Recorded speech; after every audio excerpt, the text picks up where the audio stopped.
Bangal daw yung kay Ilocano. Update lang tayo sa pinapatayo nating bahay. Ito po yung kay Ilocano house. So ngayong araw na to kay Ilocano ay lilipat na tayo sa pinapatayo nating bahay. Muna tayo matutulog kasi yung tulugan natin kay Ilocano ay tatanggalin na nila. So tara, samahan niyo po ako.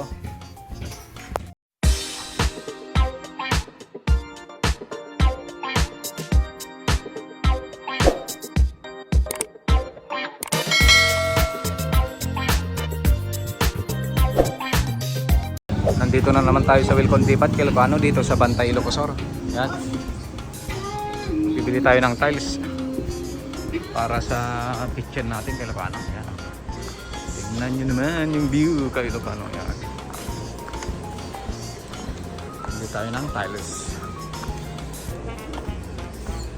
Dito kasi tayo namimili ng mga tinabit natin sa bahay natin, Ilocano. Yan. Maghanap tayo ng backflush tiles kay Ilocano para sa kitchen natin. Ay natareye ating.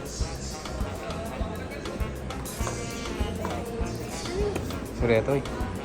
So ito yun kay Ilocano. Glossy wall tiles. Sureto ating niya. Ano may sa box na rete? 1,060 pieces.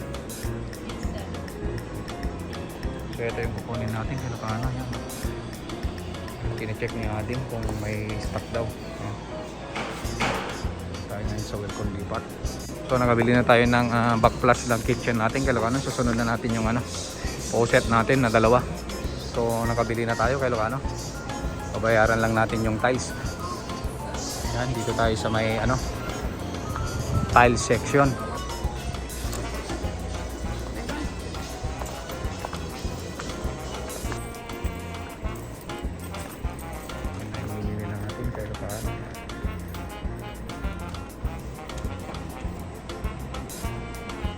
Dito kasi tayo bumibili ng nilagay natin sa bahay natin kay Ilocano.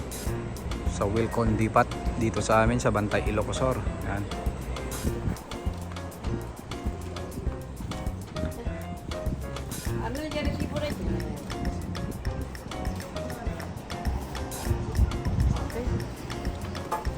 Okay na kay Ilocano, clear na tayo.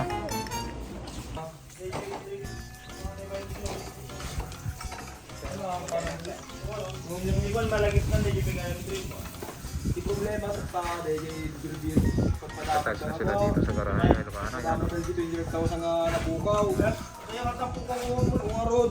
Sinang ibagano di pelang kansan mang Jani. Maganap na yan ah. Magano, kulit pagkat na ano ko. Eh, ginawa ko na bala sumas kayo ng dito ko. Yung pinakaw ko, ano. Meron sa Manila pagkatay ko. Karugidamente. Ito na kay Ilocano. Try natin yung ito na yung kwarto ni Nana. Yan na. Maglilipat na tayo ng gamit mamaya kay Ilocano kasi babagbagin na nila yung tulugan natin. Dito tayo muna pansamantala matutulog.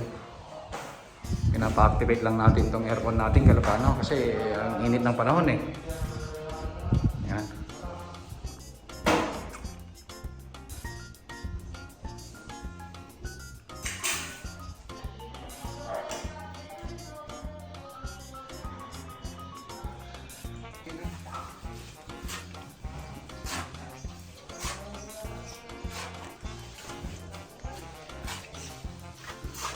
At meron namang gumagawa ng bakod natin kay Ilocano. Yan. Palitada sila.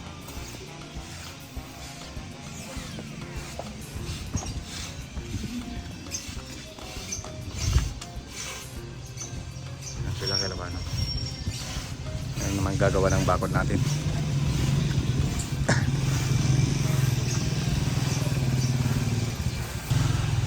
Tatanggalin na nila tong tulugan natin kay Ilocano bukas. Kaya wala na. Palitada pa tayo kay Ilocano sa bakod natin dito sa harap. Yan. At naglalagay na rin sila ng railings natin sa veranda natin sa second floor kay Ilocano. Yan lalagay na nila yung railings natin. Yan. Meron naman nagtatiles sa baba kay Ilocano. Yan. May bubong na rin tong dirty kitchen natin kay Ilocano. Nilagay na nila yung polycarbonate. Ito po yung nilagay nilang bubong para maliwanag po dito sa dirty kitchen natin. At nilagay na rin nila yung water system natin. Kaya na ito po yung water pump natin at saka yung malaking tangke ng tubig natin. Paunti-unti kay Lucano, nakapaglipat na tayo ng mga gamit dito sa kwarto ni Nanang dito sa baba. Kasi tatanggalin na nila yung tulugan natin, kaya yung mga gamit natin dito muna tayo ilalagay. Tapos dito na tayo matutulog pansamantala kay Lucano habang tinatapos nila itong bahay natin. Mag-uumpisa na rin silang maglagay ng tiles dito sa dirty kitchen natin. So si engineer nila kay Lucano, si Manang Smiley, nagdi-discuss na siya kay Lucano. Sa akin pinapaliwanag na yung mga gagawin dito sa dirty kitchen. Kay Lucano, pinapagpaslan na yung natin. Tulugan natin yan. Wala na tayong bahay kay Lucano. Pinipigilan ko sila kay Lucano pero ayaw nilang papigil eh. Ang titirahin na nila kay Lucano. Makalad. Pagkada pala kalad. Uy. Yan.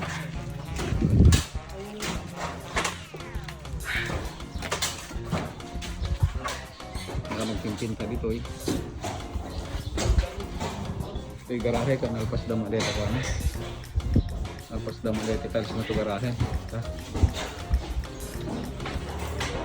Kikiraan dari jaddan nan.